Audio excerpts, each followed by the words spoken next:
Bea Alonzo nagsalita na matapos mag-viral ang birthday photo kung saan buntis raw ito.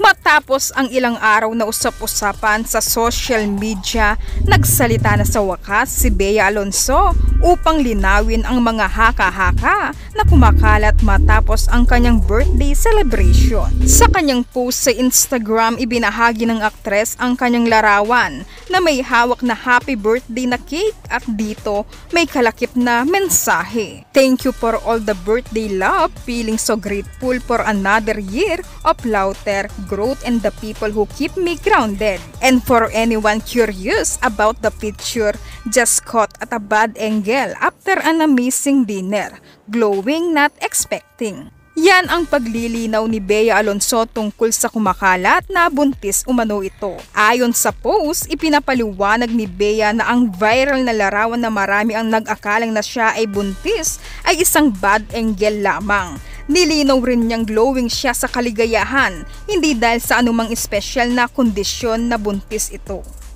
Kamakailan lang ipinagdiwang ni Bea Alonzo ang kanyang 37th birthday kasama ang mga malalapit na kaibigan, pamilya at ang kanyang boyfriend na si Vincent Ko. Ang naturang litrato ay kuha sa isang dinner celebration kung saan tila may baby bump si Bea, dahilan ng mga netizens para maghinala. Ganun pa man, agad itong pinawi ng aktres sa pamamagitan ng kanyang post na nagpahayag ng pasasalamat at pagpapaliwanag sa isyung kumakalat.